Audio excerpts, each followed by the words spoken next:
Hi, my name is Edward Sturm. This is my presentation, Staging Catastrophe, Theater Historiography, and the Hartford Circus Fire.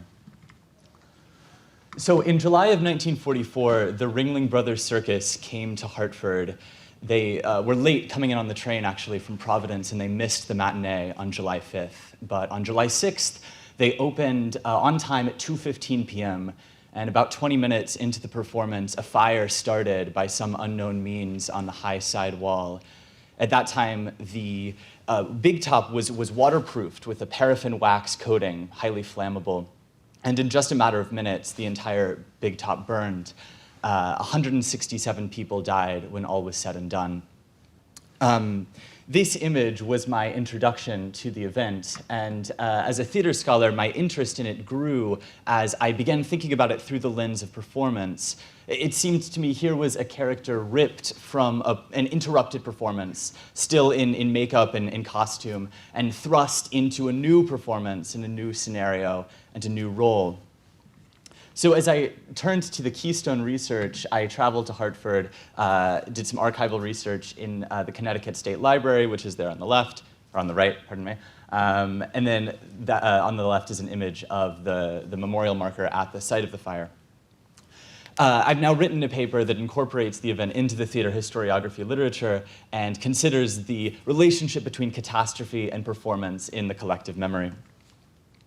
So in our brief time together today, I want to discuss the theater as a place of danger. I want to talk about the way that we remember these catastrophic performances, offer that one of the ways that we do this is through the framework of Joseph Roach's idea of surrogation, and I'll end with some lessons for how we might remember a future disaster. So here I've placed the Hartford Circus Fire in a lineage of other disasters at performance spaces. There's an eerie repetition that links antiquity to the 20th century in these fires that happen at theaters. But the way that we think about them has changed over time. So you see the Globe Theater fire there. In Elizabethan England, those religious zealots who were opposed to stage practice of any kind saw that the theater's propensity to catch fire was evidence enough that God objected to the practice. By the time we get to the 20th century, we see a fire like the Iroquois Theater fire, which actually remains the deadliest single building fire in American history.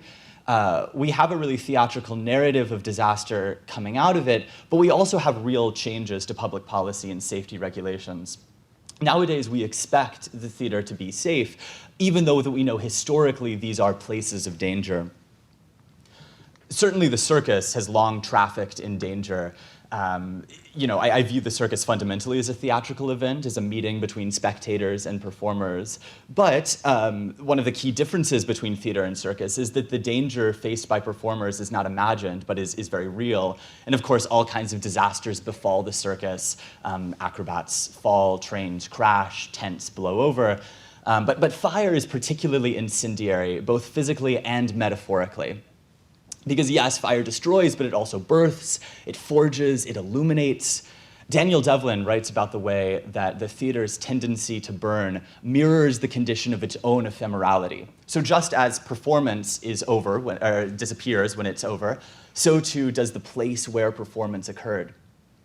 But I argue that in the context of our collective memory, something of the opposite is true, that actually disaster preserves the performance. This is true in the historical records. Some of the best written records we have of historical practices from hundreds of years ago are from times when disasters happened, because that's what got written about. And this is true also just in the way that we talk about it. The reason that we discuss the matinee on July 6th wasn't because it was a really amazing performance. We talk about it because of the tragedy that followed. This image shows the Walinda family, the great acrobats, who were actually on the wire, beginning to perform when the fire broke out in Hartford. And they're in this kind of very staged photograph of reading the paper the day after the fire. But we're watching collective memory happen in real time. And when disaster strikes, our memory of the performance is supplanted by the catastrophe. So the acrobats are on the wire, and then the fire starts. Everything that comes before is just kind of prologue to the catastrophe. It gets written over. But it's not just a one-way street. The way that we remember catastrophe is also shaped by performance. So first, performance shapes the material conditions of the catastrophe. very tragically, the reason that so many children died in the fire is because it was a circus performance. If it had been a different performance, the outcome would have been different.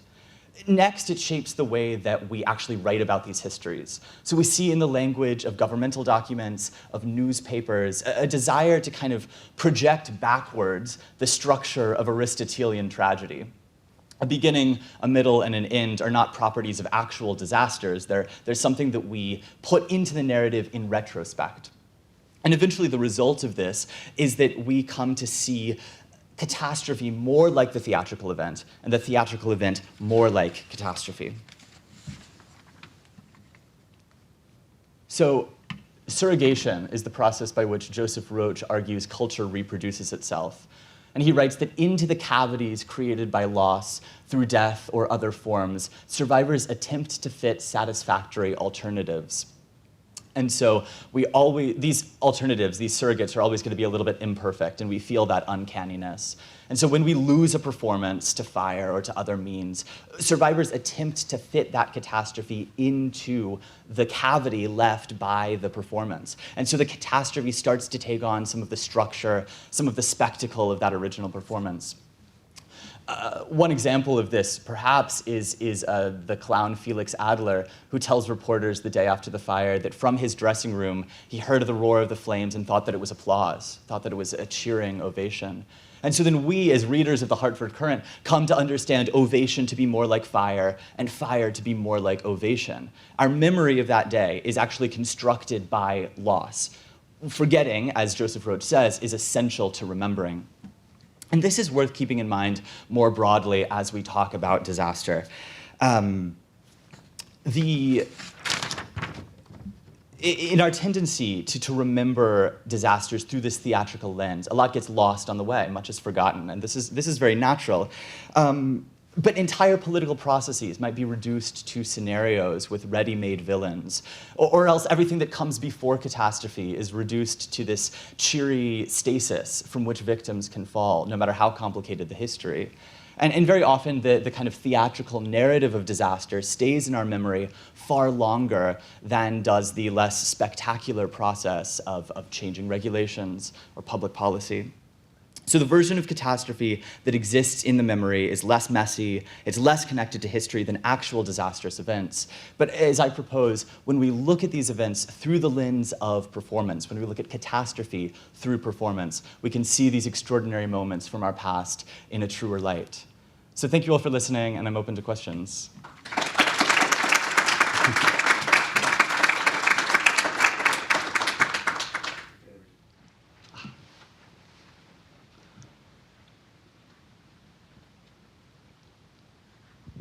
Hi, Edward. I loved your presentation. So I wanted to ask about your process doing archival research.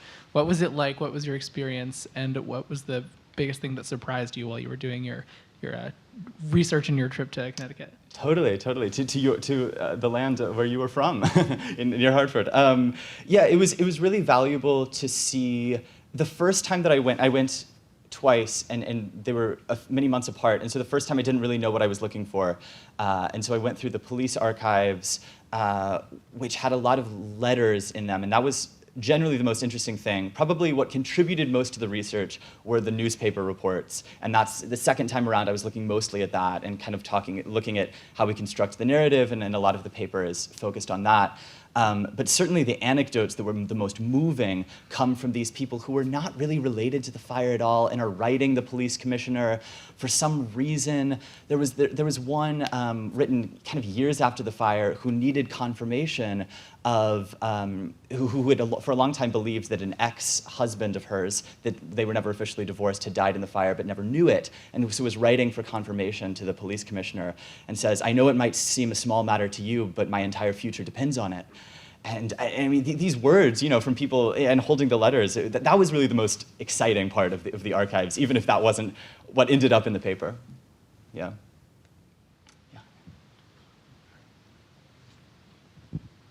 Hi, Edward. A really interesting presentation. I thought it was really interesting how the disasters you're discussing are, they're natural disasters like fire that, starts naturally. It's entirely separate from the performance.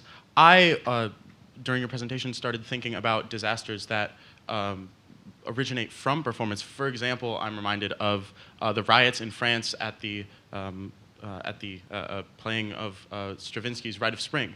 And this, I guess you can consider it a disaster that spawned from a performance rather than occurred alongside a performance. And I'm interested in your perspective as to whether those sort of disasters can be analyzed in a similar way to you approach this, or what differences you might see in really considering these disasters as true counterparts of performance. Yeah. Oh, thank you, Anderson. That's a brilliant question. I think historically, so when we were talking about Elizabethan England and before, there was very much a desire to connect any sort of catastrophe at a performance space to what was happening. So even if lightning struck the theater, that was actually a responsibility of the people on stage. Nowadays, we don't see it that way, and I think what you're talking about is something more like a political process where a provocative performance brings about human action. And I think that in terms of the modes of analysis, the way that we analyze disasters that have a particular human cause is very different than and the way that we collectively remember those events is very different. If you look at the combination between an attack versus just a failure of safety protocols, those attacks tend to stay in our memory far longer and for far different reasons. So my guess, without knowing about the events that you're speaking of, would be that it would be a frame of analysis that's more closely aligned to those kind of intentional events, and that we would want to, and in a performative lens, we want to analyze these characters, these villains, these arbiters, these bad actors, would be kind of where we go with that, as opposed to this kind of where we're thinking of like the metaphorical fire or water, or these kind of earthly forces which act differently and maybe with less premeditation. But I think they're very related.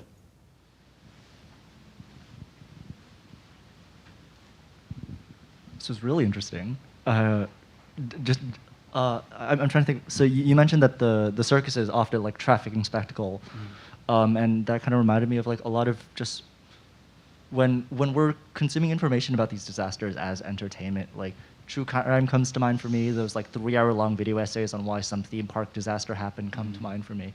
I'm wondering, what do you think about this newer era of entertainment about these disasters? Are there precursors to that even in these old theater fires you mentioned? And then are there new kind of, maybe it's not God striking down Disneyland, but are there new like narratives and metaphors that are coming up more often today?